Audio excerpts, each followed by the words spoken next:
It's a pleasure to be here for this panel on setting the rules for the AI race at the World Economic Forum and Wired. I'm Nicholas Thompson. I'm the editor-in-chief of Wired. And I'd like to start by saying that this panel and conversation has been endorsed by both Angela Merkel and will.i.am. You heard Merkel's speech yesterday. She had very little about tech, but a little bit where she said, oh, we have AI coming, we need to set some rules for it. And then will.i.am at lunch said basically the same thing, slightly more poetically. So there are 2 seats. I don't know if they're coming, but let's keep them open. I'm joined here by 5, seriously, of the smartest people you could possibly have in this field. They're all CEOs. They're also all authors. I think, actually, Jim, next year with the badges, when somebody is both a CEO and an author, you should give them like a little purple circle around the black dot or something cool like that. What I'm going to do is I'm going to introduce them, and then we'll get going. So on my left, Kai-Fu Lee, one of the pioneers of artificial intelligence, built some of the first speech recognition software. He is the chairman and founder of Sinovation Ventures. He is also the author of a new book, AI Superpowers, that you should all read. It is both brilliant and very emotional and very deeply moving. So, Kai-Fu. We have Amitabh Kant. He is the CEO of the National Institute for Transforming India. He's also the author of several books, including Branding India, An Incredible Story, The Path Ahead, Transformative Ideas for India. And if you want to know what he thinks about AI in India, you can check his very popular Twitter feed, where today he has been tweeting up a storm about it. We have Jim Hagemann Snabe. He is the chairman of Siemens and of Maersk. He's also on the board of the World Economic Forum, so he has set up this whole thing. And I just was looking up Siemens today. It's now worth $113 billion, which matches the number of social media followers that Kai-Fu has. David Siegel, he's the founder of 2 Sigma, which is, I think, the most successful and profitable algorithmic trading firm in the world. No comment. It's not a bad thing. But what I also love about him is you go to his office, and he's got this just array of old computers and toys. It's a wonderland. So an extraordinary man with a great mind. Amy Webb, she is the Chief Executive Officer of the Future Today Institute. She's the author of an upcoming book that you can pre-order on the Big 9, The Company Shaping AI. And she's also run a very successful technology experiment where she famously hacked online dating, met her spouse, and now has an 8-year-old child, proving that understanding technology can lead to the most wonderful outcomes. So what we're going to do here today is we're going to talk about the debates about how AI could be regulated, what the rules should be. And there are a lot of questions inside of this. So questions about whether algorithms should be explainable, questions about how you get competition in the field of AI, questions about military applications of AI. So the way I want to structure this is to start, I'll go around the room and each ask of the 5 to come up with one issue that they think is interesting, either a narrow one or a broad one. Then we'll debate the issues. Then we'll talk a little bit about the geopolitical consequences of those debates. And then we'll get into what we can do. What are the obligations of the companies? What are the obligations of individuals? What are the obligations of the state? Then we'll also have audience questions. You can type them in, and I will get them on my iPad. The instructions will be wef.ch/ask. We'll have 15 minutes of audience questions at the end. I should remind you that contradictorily, this is both Chatham House rules and being live streamed on social media accounts with millions of followers. So do with that what you will. All right, Amy, let's begin. So quickly, what is an issue where we could set rules on AI? Sure. Well, I think it's useful to just quickly level set. There's a tremendous amount of misplaced optimism and fear when it comes to AI. Totally. AI is a pretty meaningless term that even the AI community itself at this point disagrees on. But I think the key issue, not just within a regulatory conversation framework, but just in general for us all to bear in mind is there are 9 companies that control the future of AI, and as AI is the next era of computing, we ought to be paying attention to them. So 6 of them are in the United States, 3 of them are in China. You know the 3 that are in China, they're the BAT, Baidu, Alibaba, and Tencent. 6 that are in the United States, I like to call the G Mafia. That is Google, Microsoft, Amazon, IBM, Apple, and Facebook. And the challenge is that there's a relatively few number of people who are making decisions on behalf of us all.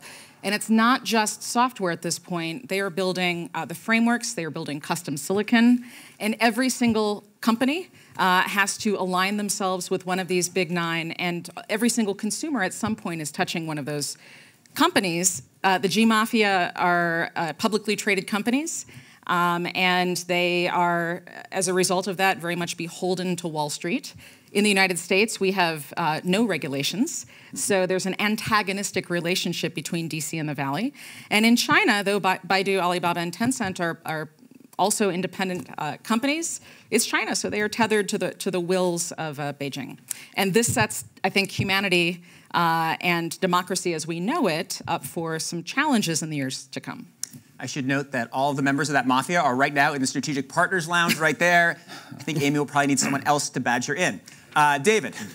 Well, I'll start with the old joke about AI research from back in the 80s when I first got involved with this stuff. And it was basically that once you got it to work in a computer, it was no longer AI. It was just software. And which discouraged us because we'd have something really cool going on and they say, oh, that's nothing, that's just some code you wrote. And really, let's just, again, to level set, AI today is really just code running in a computer, and it's very hard for anyone, I think, to distinguish between regular software and AI software. So I think the issue is not what to do about AI, it's a broader issue, which is what to do about software, and in particular, the intersection of software and big data. Because we're really more, in my opinion, in a big data era rather than a AI era. I'm not discounting the incredible capabilities that machine learning has and so forth, but I think in the end, most of the big issues are actually more focused on data. Okay, fair enough. Jim? So let me start with an assumption and an observation. First of all, I believe AI is arguably one of the most powerful technologies that we have developed and will continue to be so for a couple of years. So we must pay attention to this. My observation is that so far we're not very intelligent in how we're using artificial intelligence. So we are solving irrelevant problems like how to beautify a picture of a cappuccino cup that I can then distribute to digital friends selected by some algorithm. We allow that to happen with platforms that create data monopolies and steal our privacy. And those values that come out of that get concentrated on very few hands and they don't pay any taxes. That is not very intelligent. I think we're here in Davos because we have some very significant problems to solve which go far beyond the distribution of a nice picture of a cappuccino. And I think I'm arguing that it's time that we begin to leverage this technology to solve some of those fundamental problems. Now, what is the issue that can lead, that we need to basically set rules around, or at least principles around? For me, it is the access to data and how we leverage platforms in open ways, because we will need platforms. There will be a few of them. But if we don't allow everyone to access the platform and have equal access to the data, we will create a monster and not solve the problems that I'm aiming at. So that's the issue that we need to solve, in my opinion. Okay, Amitabh? Unlike the West, where data is owned by the top 6 companies, and unlike China, where it's owned by Tencent and Alibaba, in India, data is owned by public entities. Every Indian has a biometric. So you have over 1.3 billion biometric. We have the new health scheme, which is providing health insurance to 500 million Indians. It's all digital. We have the new goods and services tax. It's all paperless, cashless, digital. The digital payment is all owned by public entities. So what we do, because it's not owned by companies, we put out public data in public domain for academicians and researchers to work on. We put out data for young startups to work on. The challenge for India, to my mind, is very different from the challenges which the Western world is facing. Our view is that AI is going to have a very profound impact on the lives of citizens. It's going to transform the lives of countries in the years to come. And therefore, you need to use artificial intelligence to transform the quality of life of human beings. And therefore, you need to use this data on how to use for enhancing productivity of agriculture, depending on weather and soil conditions on a real-time basis. If you can give data to your farmers, how do you provide better data, better images to your doctors to be able to provide better quality of life and better health outcomes? Or how do you track individual students who are not performing well longitudinally and latitudinally, like you're tracking Uber cars, so that you can improve learning outcomes across a vast number of states in India. So my view is that artificial intelligence needs to be accessed in a very, very scientific manner for transforming lives of citizens. And if you do that, you'll transform not merely the lives of 1.3 billion people of India, but the 7.5 billion people who will be moving from poverty to middle class in the next decade. And this will have a very, very profound impact on transforming the world. Indeed. Kai-Fu? Okay, I'm going to challenge two of your assumptions. Only two? Yes, I think first is that presumably something is terribly wrong, so we need to have rules. And that something is very wrong is a result of multiple things. Obviously, there are incidents and errors by certain companies. There are events that shouldn't have happened, but largely there is a misunderstanding of what AI is, and there's paranoia and hype. All of that, and there's science fiction. All of that contributed to a degree of fear that I think is excessive. If you look at the actual value that AI has created and can and will create, it's tremendous. Are there some things that need to be watched out? Yes. But basically AI, when we talk about AI, we're talking about machine learning, largely deep learning. Mm-hmm. And what that is just a tool. It's a software tool you pump a lot of data into, only works in one domain. Human sets the objective function, and it does things pretty well. But it is not something that is as capable, or the errors that are made also are often human errors. So it is about governing the people who are using it, and rather than the algorithm. AI is just a tool. The other issue, I think, is the talking about rules presumes we can set rules. And also presumes that rules don't already exist. But rules already exist. AI is applied to banking, there are banking rules. AI applied to vehicles, there are transportation rules. So let's first know that we have those that we can use and that have been proven in decades, if not centuries. And then moving on to the new rules, I agree with David, there are some data rules that are probably at the central of this. And I think there are, and on that issue, I think it's important to know that different countries, cultures have different views on what rules, whether rules should be made, if made, what those rules should be. And that consensus, I think, needs to start with entities that can make the rules, that is each country. And then I think they can get together and share their findings and improve everything. And that's why I'm helping the World Economic Forum with the AI Council, which I think more about as a mapping and sharing. And certainly the WEF does not have the authority to set the rules, but I think we can share so that there's less misunderstanding, hoping that more countries can talk, more companies can talk, leading to a better outcome. Excellent. Well, I entirely agree with the last point, and I was going to challenge your assumption about my assumption. Just because you want to set rules or discuss rules doesn't mean you think it's bad. Like, I'm glad we have rules about water. Water is undeniably good, and I'm glad they have fluoride in it. But let's leave that one here. So it seems like listening to all five of you, one theme that came up a lot is concern about the centralization in AI. And in fact, Kai-Fu, in your book, you write that there is a possible centralizing force of AI, right? To the extent that AI and some forms of AI, particularly machine learning, are based on data. More data can lead to better AI, which can lead you to getting more data. So you can have a centralizing force. So if we're basically all worried about that, what do we do? Macron has said we should have data sharing so that other companies can challenge the big companies. Other Europeans have said we should pursue antitrust against the big companies. So data is a kind of another meaningless word. And here's what I would say. Oftentimes we talk about, if there's been a persistent theme at the forum this year, it has to do with data governance. But we're talking about data at a very, very top level. Here's a concrete example of why rules and regulation I'm not in favor of regulation, but why we have to shift our thinking. The data, the corpora that are used to train not just the machine learning and deep learning algorithms, but the people who are learning those algorithms are a handful of common data sets. ImageNet is one of them. Humans created the images that are in this data set, and it was a very small group of people with a much smaller statistically worldview than a much bigger sample size might have.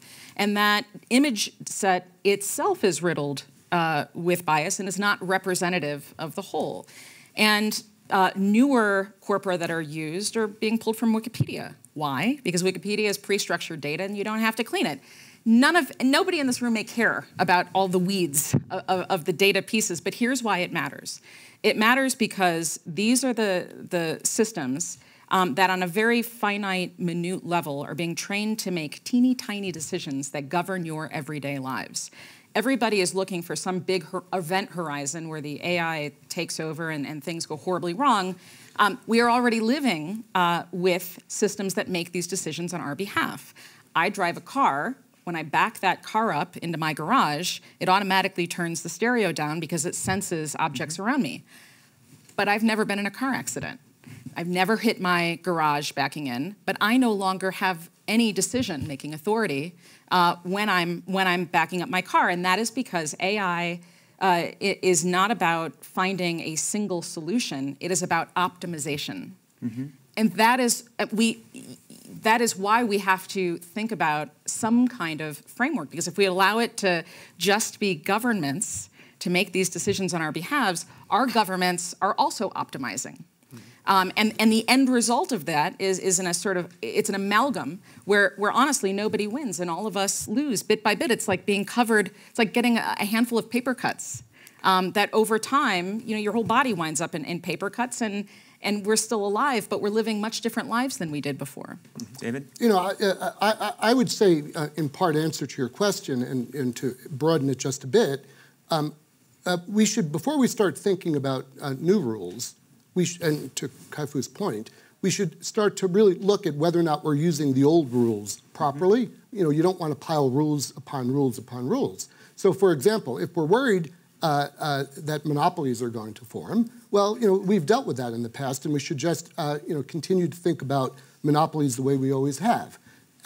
When it comes to, rules about how AI should work, well, look, I think what we're really worried about, to kind of clarify your opening question in a sense, is I think people are becoming uncomfortable with computers automatically making decisions. Yes. Okay, I think that that's very different than AI. And I don't think it's good to conflate the two. Now remember, computers have automatically been making decisions for a long time. When you hop into an airplane and fly to Davos, there's a computer automatically making decisions, piloting this aircraft, and if the computer isn't programmed correctly, you might be dead. And when you use virtually any modern technology, computers these days are increasingly making decisions for you. Some of them might very well be life-threatening. Others might be more mundane. So the question is, well, how do you handle that? Well, we've handled it very well. So with, for example, the computers controlling airplanes, there's a very in-depth certification process. You can't just roll some software out in an autopilot system and see if it works. The FAA and other organizations have developed extensive testing protocol for that problem. And so as drones were invented, right? So now drones, it turns out, have, they can be misused. So now people are inventing rules to allow drones, which often have AI in them, to allow them to fly on their own. But it's not the AI or whatever's going on inside the controller in the drone. It's specific to a drone. In those examples, though, the key difference is those are systems that make automated decisions. This next era is systems making decisions and then learning. And then creating a next generation of autonomous decision-making. I think you're presuming AI is going to be all-capable. AI is just a tool that learns on data. A lot of other hypotheses have been made, but so far all we have is a machine that learns on data. It doesn't really invent new capabilities and learn new concepts. It's not creative. And I think the tasks that AI does for us, I'm happy to delegate to it. I like to think my life has a higher purpose than how my car and stereo work together. I love the automation. I love the autopilots. Then I can spend my time creating new algorithms, love the people I love, and these are not tasks that we were meant to do. So I think automation is great. Now, there are some risks involved, and we can look at those risks one at a time. Also, on the large amount of data, I think is very, very fixable. I think we tend to get fixated on, Amazon made some mistakes in hiring and some other company couldn't recognize African Americans. Well, those are simple mistakes that are very fixable by having a large data set. Largeness partly fixes the problem. Guaranteeing balance and demographic match, I think, fixes the rest. And I think when we challenge a system, an AI of saying, well, you have all this bias, we should think, do humans have less or more bias? I'm not condoning AI for having bias, but I'm guaranteeing if we have the right data set on simple decisions, there will definitely be less bias by AI systems than the average person doing the job. But you have to fix those corpora, those data sets. And, yes. And my point is... Yes, it's fixable. It is fixable. Yeah. Nobody's fixing them. That's They're not. Exactly why we had this Jim, you want to jump in here? Yeah, no, I think, I'm just cautious that we shouldn't be naive about this technology. I mean, there's kind of two extremes which are concerning. The early extreme of a new technology is like, we don't know what we're dealing with, so we'll make mistakes because we don't know. And so when we invented the car, suddenly it ran pretty fast, and when it ran into people died, and so we had to figure out how to deal with that. So now we have autonomous almost vehicles, and we have airbags and what have you. And the other extreme is when you use technology and use it for the extreme, bad things happen. You want access to data, and data feeds the intelligence. But you want to lose your privacy. And so where's the borderline between giving access to data and losing your privacy? You want to have platforms, because platforms allows you to collect and leverage this breadth of the platform and create the gravity around it. Well, you don't want to create monopolies. So again, there's an extreme. And on the algorithms, I think you have a very important point that, when they begin to self-learn, do you want to lose control? Do you not think that that's a risk, that we might have a confined area where we ask it to do a certain thing, but eventually you may lose control because, where's the limitation to what it learns? Well, Amitabh, you want to jump in here? So my view is that innovation will always be ahead of rules and regulations. Yes, that's a hard one. Yeah, and you bringing in too many rules and regulations ahead of time will stifle innovation. Yep. And my view is that artificial intelligence is another challenge because you're dealing with individual private data, one, and you're dealing with a black box of ethics on algorithms. Mm-hmm. And therefore, it's very important because your objective is really to use artificial intelligence to transform humanity and transform for the benefit of all. And therefore, to ensure that artificial intelligence doesn't remain an elitist force, it's very important to build a global alliance, cutting across countries, cutting across companies, corporates, individuals, academicians, researchers, much like what was done for particle physics when CERN. And CERN really came out with the broad principles, the norms, the ethics, and those were then subsequently followed across by all countries and all corporates. So you need some principles, some guiding force, some broad norms, but too much of regulations at this stage will stifle the big force of innovation. I agree. Can I make one point on the... All right, everybody's going at it. This is a good panel. The self-learning hypothesis. We've been in AI. AI was started in 1956, so it's 63 years into AI. There has been one breakthrough, deep learning, that is huge. Much of the commercial success is built on that, and that was invented arguably 10 or 11 years ago. There hasn't been anything that is really breakthrough in self-learning. So to make the presumption that a breakthrough is coming, I think is way over-optimistic, and when we see signs of that, we can start to think about it. The signs are here. AI has been in some form of development for 400 years. There was an AI winter in the 80s. There's a resurgence now. Yeah, I was in it. Sure. So then you know. Yeah. Well, generative adversarial networks is one way that we've started to push forward. And so they make fake videos and sounds. I'm not talking about the fake videos. So AlphaZero. AlphaZero only works in very controlled domain with today. Why don't we unpack what we're talking about so everybody understands? It's a giant leap. But it's not a giant leap of an exponential curve. So we're talking about non-researcher scientists telling me what is doable. We're talking about a single algorithm capable now of learning multiple things at once. Multitask learning. All with absolutely concrete, definite feedback of right and wrong. You're right. It doesn't apply in financial markets, which is arguably closest to it. It doesn't apply in autonomous driving. Yeah, so I think much of the debate can really come down to a disagreement about how rapidly this technology is going to advance. That's fair. So I would agree that if RoboCop or something like that were 5 years away, then we have to all start to work really hard to solve the problem of what do you do about that kind of potentially destructive technology.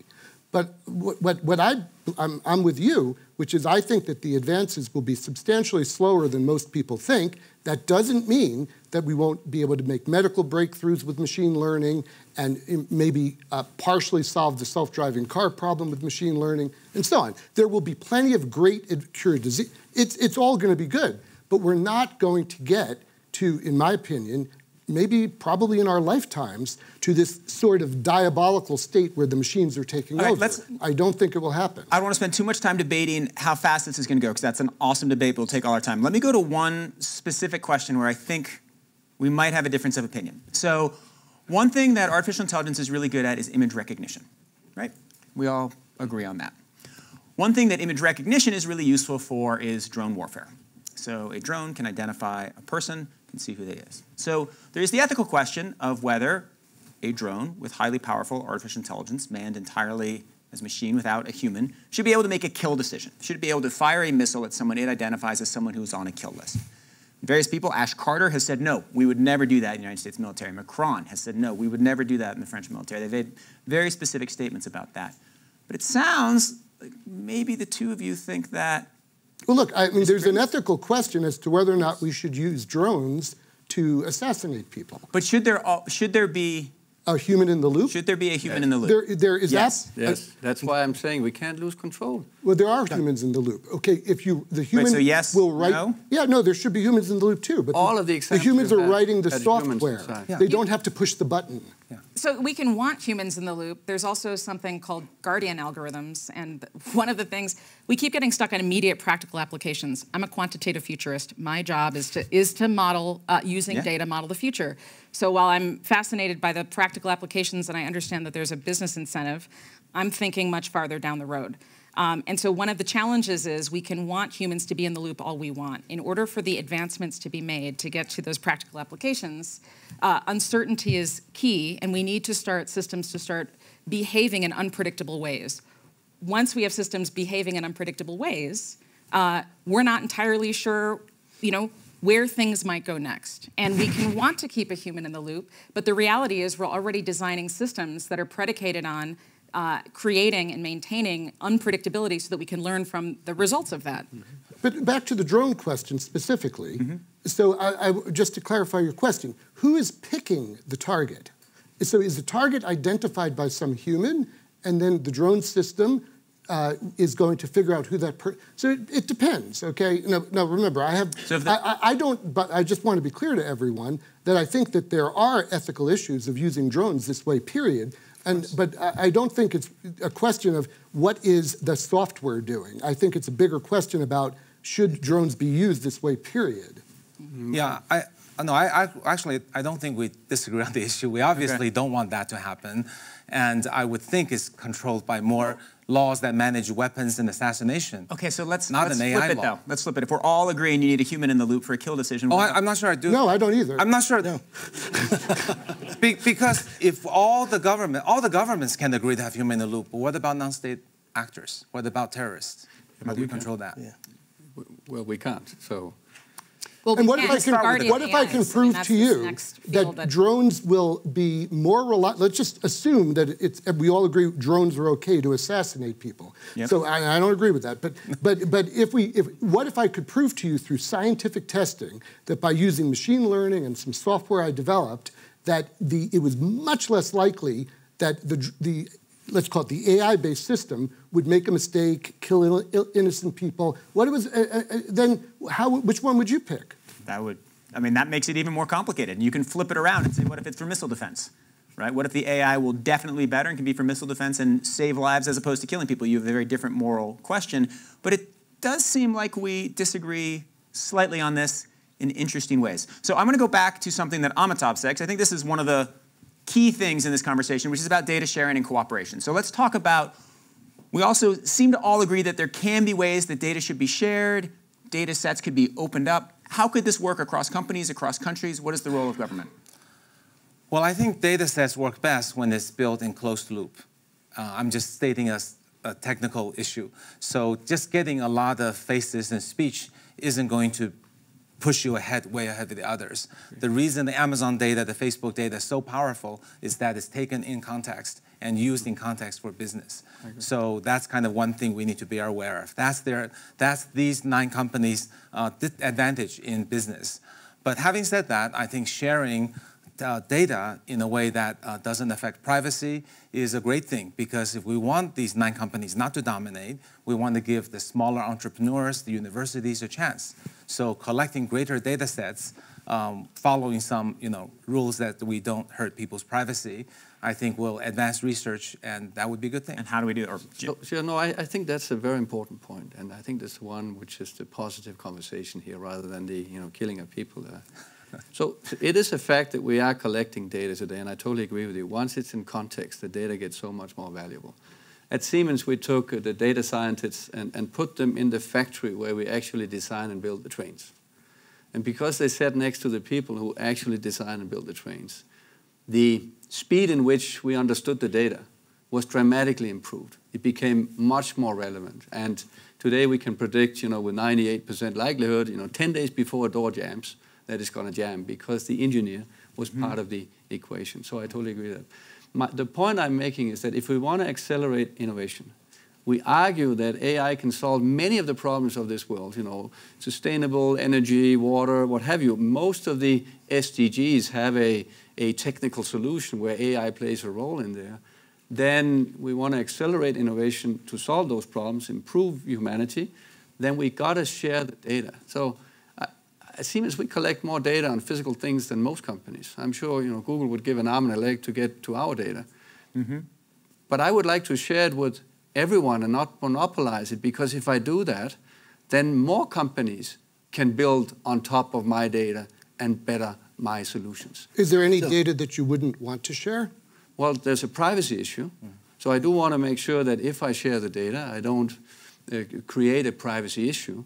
But so for instance, in healthcare, we have a lot of data on people's health. I would like to share that so that we can improve our therapy. But I don't want to share it with the information about who's the patient and what's the record, or the history of that patient. I think so. But I don't see a reason why we would monopolize the access to data. Now, being a businessman, that might sound crazy, but I actually believe it's super important that we set a set of rules where also small companies get access to data, because otherwise we will kill all the small startups. So just giving you the example of India, where data was actually, a lot of innovation has been done in terms of data, which is held by public entities. Aadhaar, which is the biometric of all individuals, or digital payments. All the banks are connected through the unified payment interface. But we've opened that up. We've allowed Google to come in and do Google Pay. We've allowed WhatsApp to come and do a payment interface with that. So our belief is that you need it's like a public road. Data is like a public road. Allow private sector to come in and innovate on that. Allow startups to come and innovate on that. You can't allow your 400 startups working on artificial intelligence in India to be starved of data. So you open up all that data to them, or allow academicians and researchers to work on that. So for us, our belief is that all data is held by public entities, but allow innovation to take place on that. So you're saying all public data, government health records, should be opened up in some anonymized way. Absolutely. Should the government have a role? In an anonymous manner. Should the government we do that to private companies, saying you must share some of your data too? So yes? on images. I think that is necessary because of the network effect of the digital world. And where am I in all this? So the ultimate beneficiary is the consumer. Ultimate beneficiary when you're providing medical records in an anonymous manner for Tata Medical Science Cancer Institute, which is going to do further research on this. The ultimate beneficiary is the consumer, the citizens. I need to pause for a second to make a PSA, which is if you are in the audience or you are on the web, we're going to move to audience questions soon. So you go to wef.ch.ask. They will appear on my iPad. You can vote up people's questions. Now back to regularly scheduled programming. Amy. Yeah, I mean, just so a couple things. This is where country restrictions come into play. So in the United States, we have some companies working on tremendous systems, machine learning systems that can detect cancers, for example, strange cancers that nobody knows about. The problem is that those data are locked up in EMRs, which are electronic medical record systems. So while we do not have GDPR issues in the United States, we have HIPAA compliance regulations in the United States, and everybody has their own proprietary system where those data are locked up. As a result, researchers have had to develop synthetic data sets because you got to train these things so that they continue to learn. Those data are created by people, and we've seen lackluster results at the end of that. But at the end of the day, we are the ones generating that data. And the average person has, just by virtue of being alive in the year 2019, all of us sitting in this room, we're all generating data right now, every single one of us. And we are all smart people. And most of us are not aware of what all of those data are, how they are being mined, refined, productized, and monetized. And ultimately, a lot of the big players are funneling us into a system where they own all the data. So we are moving into a future in which we have personal data records, a single data set that is likely to be owned, again, in the future, not today, by one or two entities, and we are not the custodians, we individual consumers. Those data are not heritable. But that can be changed. David, do you want to jump in here? I don't think that you can answer this question in a very general way. I think it depends on the data. So the current AI, deep learning, one form of it requires very carefully labeled data for training. That's how the technology works. So to create the data sets for certain AI applications is extremely expensive. So imagine a company spends $100 million building a specialized data set to train an AI network, okay? And now they have a great system for identifying something or other, maybe cancers in patient x-rays, who knows what. So now what? Should the company have to contribute this data to the general public after it spent $100 million building the data set? Well, if that's the way it works, no one will invest in this. Or could one new paradigm going forward, if we were to offer some solutions, be that a rule, I hesitate to say, but a rule is that part of that investment must include shoring up, creating those new data sets and some risk and oversight and modeling to see what next order implications must look like. I know that to investors that's not a popular idea, but it's one hedge against some challenges that we could be facing in the future. It sounds a little like socialism. Well, so on the health, I think health is a good area to discuss because we all want that to improve, right? Yeah. And I'm a cancer survivor. I will donate my data to any researcher, anonymized or not. And actually 90% of cancer survivors are willing to donate that data. But in many countries, that's not possible. I think in the US, it's very difficult. And as a result, there's just not enough data. So, will the countries that have rules like HIPAA start to find ways so that when people are willingly forego privacy and donate data, let them do so. If they don't, China and India will provide better solutions. But there's a principle. You just mentioned that principle, which I think is a very fundamental one. Consent. You choose. Of course. Yeah. And that's where I have a problem with today's world. You don't choose. You don't even know. Yes. And that's unacceptable. And we got to grow up. So I think there is one paradigm when it comes to consumer, that the consumer actually decides. You can decide to choose. At Allianz, we have 400,000 cars basically connected with telemetry. We know how people drive, when they drive, we know how fast they accelerate, where they drive, how dangerous is that, but they all opted in for that. They get a monthly discount if they drive well. They don't get one if they don't drive well. It's their choice. If you don't want to be part of this, no problem. You have the normal. And that's, I think, is a principle. call it a rule or principle, but if we would apply principles like that, we would have a better use of data and AI. So let me, wait, I got to cut you off because we could stay on this forever, but I got to move to audience questions. People, we got a lot of questions coming in, and we only have 20 minutes and 52 seconds. So, what are the consequences? This is from Johan. What are the consequences of outsourcing our moral decisions to AI? Does this undermine our making moral decisions? Very complicated question. Why don't you take a crack at it without challenging the assumptions? Well, I think there is a role in the efficacy and the results. So yes, one has to consider what is things you want to delegate, and we can have a debate, but we also cannot ignore the outcome. So suppose we have an autonomous vehicle that makes very different decisions from people and hits a lot of people that humans would never hit, but it doesn't hit many, many more people that humans would hit, and it results in 50% fewer lives saved. But in every case that it hits someone, a human would say, well, that was really dumb. Why did you do that? So I think that it is a worthy debate to have rather than write off the possibility of using AI in that case. So I have a solution to the problem, actually. I believe an algorithm should always be able to tell, how did I come up with that conclusion? AI explainability. This is going to get feisty. Keep going, and then let's come back. I think this is key, because then we actually don't lose control. In many of the examples we had earlier, the airplane and so on, there was actually a pilot as well who could take over if we wanted to. And we are not in our minds yet at the stage where we're totally giving up control. Not giving up control is about understanding, how did you come to that conclusion? If you understand the algorithm, you can fool any AI. And therefore, you got to be able to ask the question at any result you get from AI, how did you come with that conclusion? What was your algorithm and the likelihoods that caused you to come to that conclusion? I have two things to respond on that. One is that, well, then you have to basically give up on deep learning as we have it today, because no one, it's beyond the state of the art right now to have explainability in these systems. It's just technically it's a research problem. We can fund AI research, and hopefully we'll find a way to do it, but who knows? That might not happen. It doesn't exist, or it's impossible? No, it doesn't exist today. You can approximate something to humor the humans. No, but it does not today exist in the form that you would, that it does not exist. Is it impossible? Anything's possible. Okay. The other is that let's be careful about a double standard. So humans generally cannot explain their decision making. Our brain is very complicated, and most of the time, things just pop into your head. The words that I'm saying to you right now just popped into my head. I have no idea where they came from, really.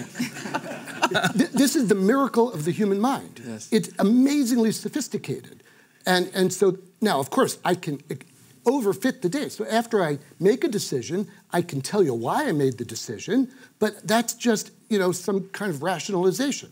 So even we can't explain most of the decisions we make. The problem with these questions about morals, because there's like 5 big questions that everybody loves to talk about when they talk about AI, and morals is one of them. And the trolley problem often comes up, which is, who do we kill?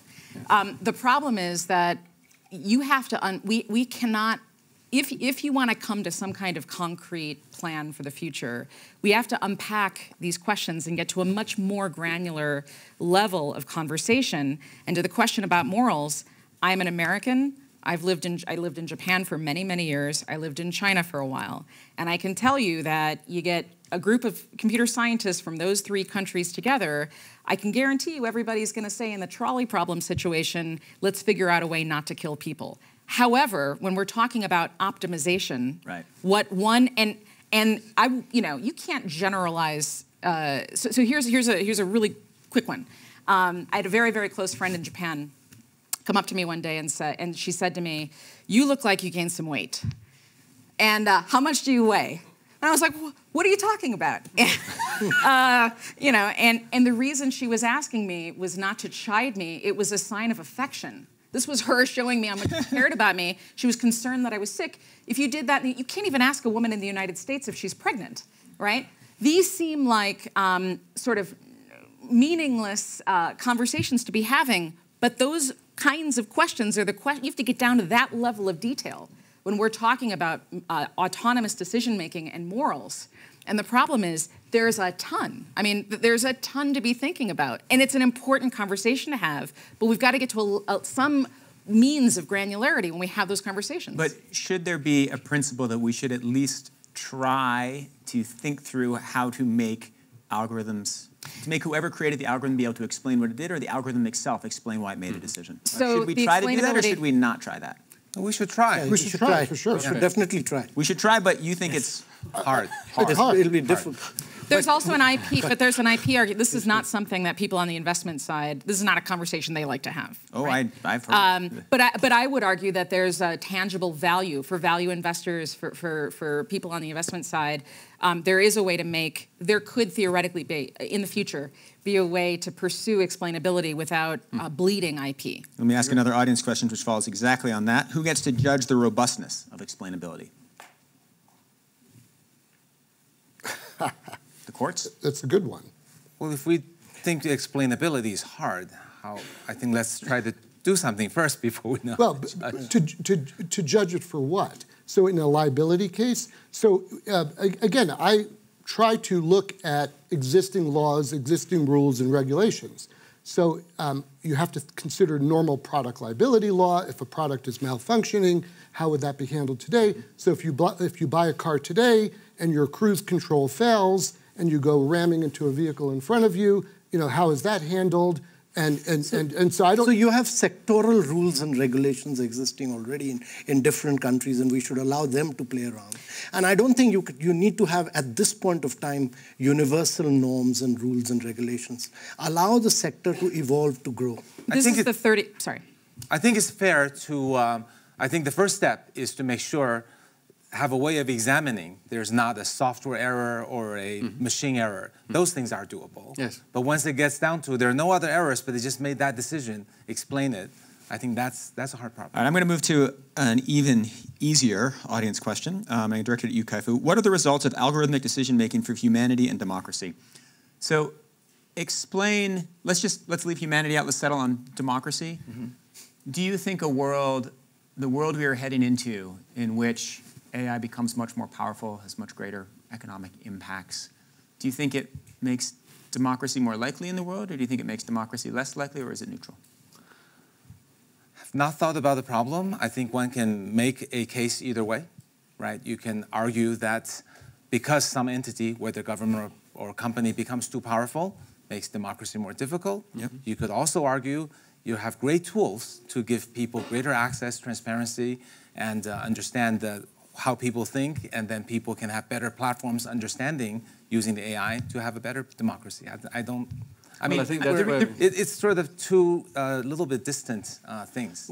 But it's an important question to ask. But let me rephrase, because part of the reason, I don't know what the audience member's intention was, but one question that is often asked is, it looks like, and this is the subject of your book, the United States is doing quite well in AI, but China is really prioritizing and doing it really well. So a world in which AI is an extremely powerful economic engine is a world in which China rises. China is not democratic. Does that have an effect on the way the world is governed? Well, that's two independent issues, right? Chinese AI became powerful not because of the form of government in China, but because of the large amount of data, very competitive environment, winner take all, lots of venture capital. That's what caused it. And I think to draw a conclusion of the strength in AI leading to a complete dominance of a country and what form of government, you're adding a lot of things to the equation. We can have a simpler question. I mean, we had a situation where data misused from Facebook led to influencing elections. Is that good for democracy? And it comes back to my point about having an understanding of where is and how is data being used, and a level of transparency on how algorithms come to conclusions. Because at the end of the day, democracy depends on trust. And if we fail to have trust because this is going out of control, we will lose democracy as well. That's why I think there's a limitation to how... India is a great example of a very lively, vibrant democracy. Huge debate, and we've had a massive debate about privacy of data. It went up right till the highest court about biometrics, about use of individual data on Aadhaar. And that has been legally held valid by the Supreme Court. So my belief is any democratic form of government is because the pressure of the government to perform is enormous. You know, on a 5-year term is going to use technology to change the lives of citizens and the people in that country. And I find in our country, state government, central government are all pushing for the use of technology and artificial intelligence to change agriculture, to change health, to change education, all of them. So the pressure on democratic forms of government to use technology will be much more, and much more enormous. We don't have an answer to that question. However, we have optimistic, pragmatic, and catastrophic scenarios. And the challenge when we think about any technologies, is that we tend to think of them in silos. So if we think about China, we would have to think about the future of AI as it relates to the BRI and the 58 countries that are currently part of the Digital Silk Road. This is the Belt and Road Initiative. And so we've got a company heavily investing in things like actual 5G, not the made-up 5G that we talk about in the US, fiber, right? And also the means for collecting, mining, refining, and productizing data. And if we think about that within an even broader sort of framework, 2049 is the 100-year anniversary of the CCP. We have a president in China who I think is brilliant and who is also effectively president for life because of some new rule changes. We have significant investment at the very top levels, and ultimately, you know, I think one direction that things could head is that there's a new alignment and a new world order of different countries and different interests who are moving in one direction, and a bunch of countries moving in a different direction with autonomous decision-making and some of this data mining and refining as the connective tissue. We don't know what it all looks like, but this is why we have to ask the questions.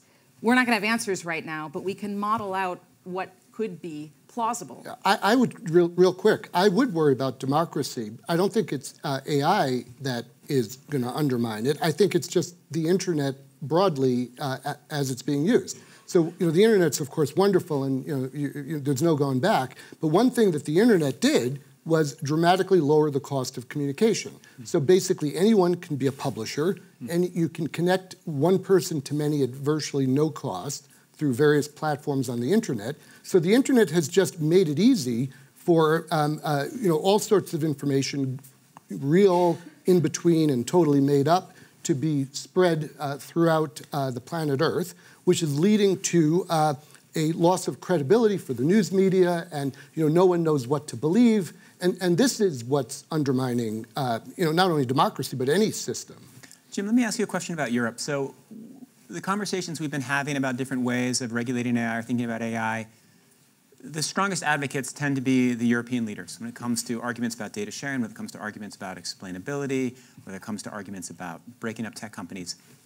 Is it possible that Europe will in the near future, the next 5, 10 years, pass a whole series of rules and regulations on AI that slows the industry down so much that there is never a large AI company from Europe? As you notice, the 9 companies, none of them is in Europe. Yeah. Well, I think it's fair to say that Europe is in a pretty bad state when it comes to this problem. First of all, we have, until recently, 26 different rules of data protection, and it is still a country-by-country decision on what data can you share with whom. Actually, until recently, it was even not allowed to take a Tesla and drive over the border from Germany to other country, because then you would be actually taking data that was produced in Germany into another country. So this has now been changed, but still we have a situation where the US arguably has the biggest platforms offering AI algorithms if you donate your data. We have China with the biggest data pool and probably a more central governments around it, and so Europe is the loser in that game. I think there will be a need to, let's say, pull back in terms of setting some rules or principles for how data is used and how it's shared. That could be Europe's comeback, but you can't regulate. Then you kill innovation in Europe, and that would be a disaster. So this is a dilemma that Europe has, but I think the world has that dilemma. And I don't think it's, you know, we use the word, you know, the word rules and so on. I think it's simple principles. I'm looking for the adult principles. It's like, do not misuse data. Don't take people's privacy. Be responsible around how you go about using these data. Create transparency in what you do. And eventually, I hope we'll grow up and trust the companies that have adult ways of dealing with this and kill those that don't. So I've seen the power of technology to really, truly transforming India. You know, 1 billion mobile, 1 billion biometric, 1 billion bank account. India used to be a very inefficient country. Just 15% used to reach the ultimate beneficiary. Suddenly, because you're transferring money, straight government money, straight into the bank account of the beneficiary, and he's withdrawing it using his biometric through his mobile, it's transforming lives of citizens. And therefore, digital payments, I mean, India is not using debit card, credit card, it's all mobile banking. And therefore, to my mind, bringing in rules and regulations too early in the game will really hamper economic growth, it'll hamper technology, it'll hamper the lives of citizens. All right, we have 5 minutes left. What I'd like to do is to go around, circle, 1 minute, on what you think we should be thinking out of the things we've discussed. What should we think about in the next year? Because surely we're going to be having this conversation again next year. What is the thing that has stuck out for you from this conversation that we should continue to think about and continue to try to think through? We'll go around the room, and that'll be a wrap. Yeah, I think we need to really broadly educate people on what AI is capable of and not capable of. What are the things we might be able to have rules and not have rules? I think there's too much hype and paranoia out there. And once that is done, I think there can be a more rational progress.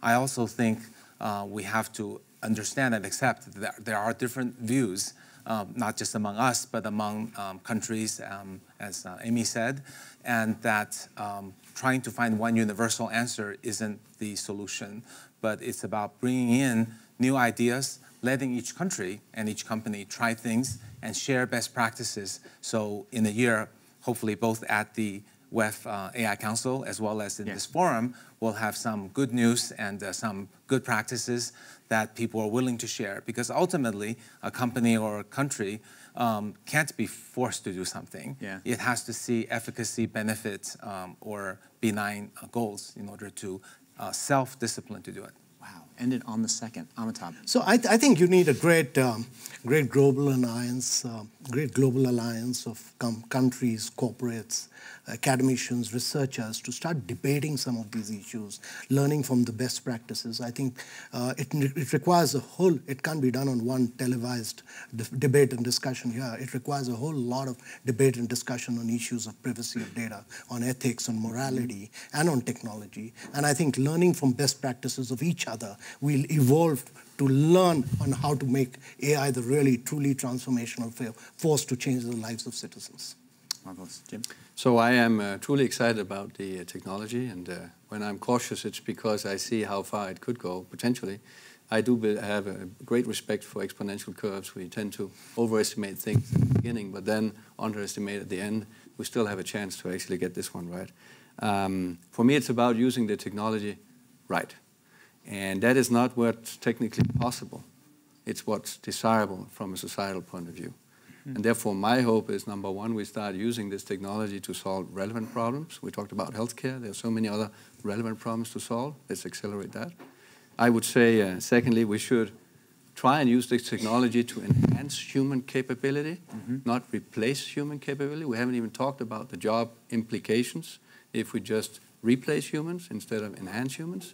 And finally, I hope to see more responsible leadership around this technology, the data, and the platforms associated with it.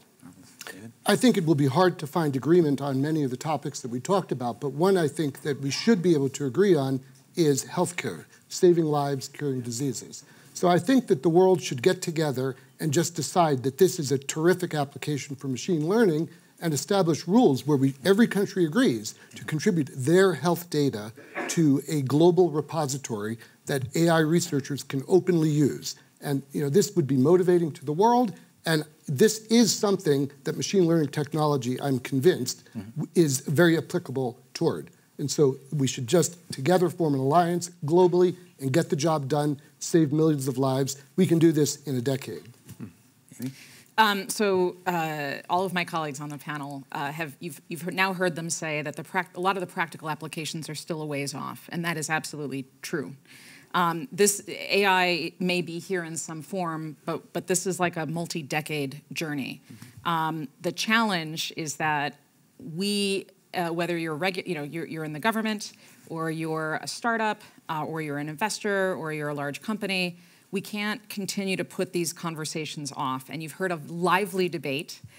So the best possible thing that you can do while the World Economic Forum is sorting this out over the next year is to take what you've heard back to your respective organizations and your spouses and your children and your friends and try to advance your own thinking on this topic, because 1999 is the 30th anniversary of the kernel of idea of the World Wide Web. We're now, a lot of those people are looking back 30 years later and saying, maybe we should have, as we were developing this, thought through our implications. So the best possible thing everybody could do is to think out the longer-term risk and opportunity scenarios in a concrete way. That is a marvelous note to end on. It has been a lively, informative, feisty panel. If anybody sees Chancellor Merkel or Will.i.am, tell them they missed something special. Thank you, everybody who came, and thank you for all these amazing panelists. Thanks.